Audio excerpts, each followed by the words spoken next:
Pat Crowley said to me before we started, what is Dave Hatter going to be talking about today? And I said, there are so many things. I never have any idea.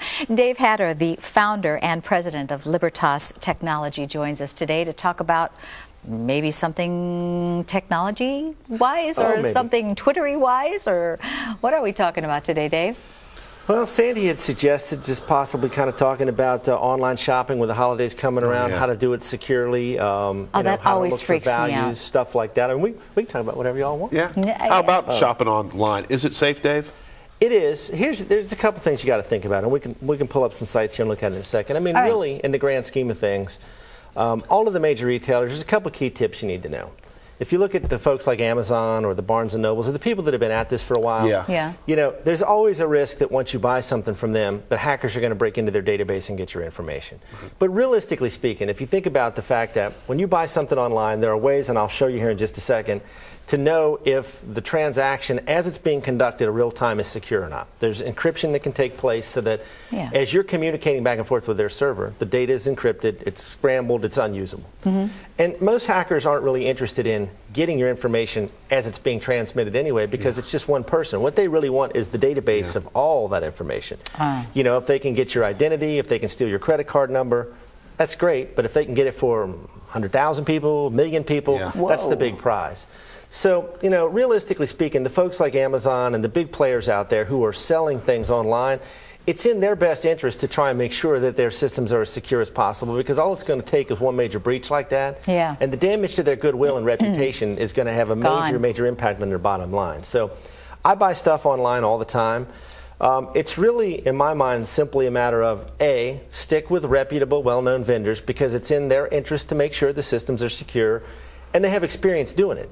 Now, I can honestly say, if you've got a cable plugged into it, it's at least inherently somewhat insecure, because there are people who see the giant value of breaking into this stuff, and it's a constant battle, but it's pretty secure. You know, if you go somewhere like an Amazon or I buy a lot of books on Amazon. Amazon's a great site because, first off, they're one of the few companies who to be able to withstand the dot-com bust. You know, they're one of the original players who managed to make it. If you think back, like, what was the sock puppet people? You know? Pets.com. Pets.com. You know, a lot of these people who kind of got into the first wave of this didn't make it.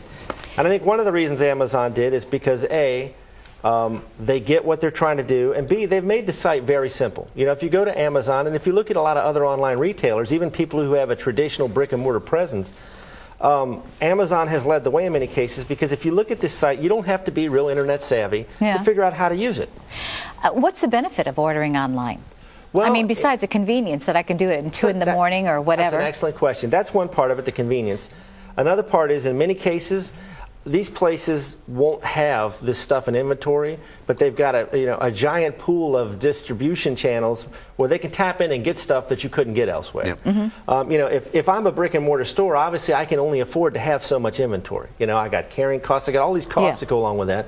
Where with Amazon, in many cases, or a lot of these retailers, you know, they're just essentially the distributor. They never actually touch this stuff. They're drop shipping it to you, so it's easier for them, because of the giant pool they have, to pull in many more people than you could get otherwise, and also to tap into this, you know, giant network of stuff you couldn't find anywhere else. What about, you said shipping, what about shipping? What about tax? What about those things? Excellent questions. You know, sometimes my other point was going to be, you can often find things less expensively, but then you have to account for shipping and that sort of thing. Now, if you're going to order multiple items and you're going to get a substantial discount on each one over what you pay in a store here, then you can, you know, kind of offset the shipping charges sometimes, and they'll run specials. So, you know, I would encourage people, and sometimes, unfortunately, for your online retailers, people just go browse there, right? You find what you want, and then, like me, I'm not a real patient person.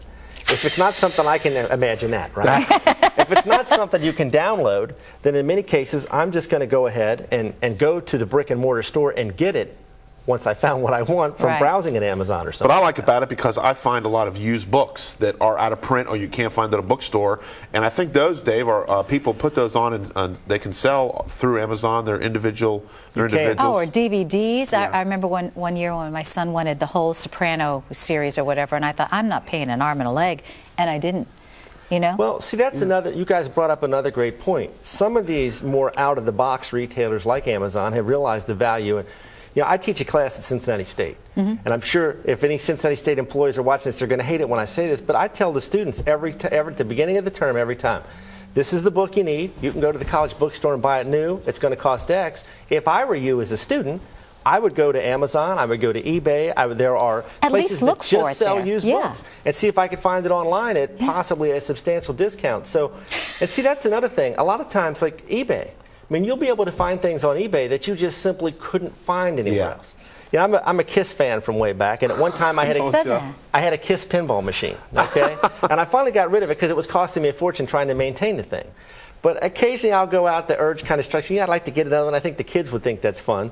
You go on eBay, I mean, I don't know where I would go locally to find a KISS pinball machine, but I guarantee you we could find one on eBay right now or anything else you want. So, you know, you should explain to us that whole eBay thing. I never get that hidden bid, that whole secretive thing when you think you're bidding on something and you think you have bid the highest, and then all of a sudden you didn't win it or you didn't get it because there was somebody who had that hidden bid in there. I don't get that. Well, I can honestly tell you, I'm not totally sure I get it either. I don't use eBay a lot because most of the time, if I'm looking at eBay, I'm trying to find something really bizarre like a KISS pinball machine. And nobody else wants it, so you got it, Dave, right? Right. You know, or like a buddy of mine, I thought this was kind of cool. Apparently, at one time, Jim Beam made a Kentucky Colonel's decanter.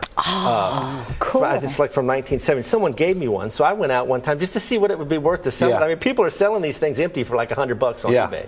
Okay, so how do you do that? How do you find, where does one go to the eBay land to put that? I mean, if you just go to ebay.com, if you want to sell stuff, we got it up here on the screen. If you want to sell stuff, you have to create an account for yourself, and really at that point, you just start listing your stuff. It's very simple to use eBay, and as a buyer, I mean, let's just try a little test here. KISS my son buys shoes, gym shoes on there. My son has bought gym shoes. My son, one of my boys is just completely ate up with Michael Jordan shoes. That's what we got last week. Oh my God, it's the most insane thing I've ever seen. I mean, he's like wanting to buy shoes that I wouldn't have worn as a teenager 20 plus years ago, right? And it's like, oh, Dad, check out these retro shoes. I'm thinking, they're huge. And we bought one. We bought some shoes from a Russian name from a guy from New York, and they were knockoffs. And I thought, no way, we're getting our money back. We got the money back.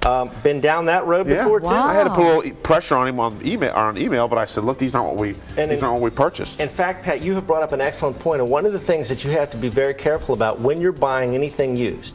You know, even with Amazon, a lot of the times when you're buying something from Amazon that's used, a used book, Amazon never has physical possession of that. They are just simply a channel to the person that has it, and they're taking a cut.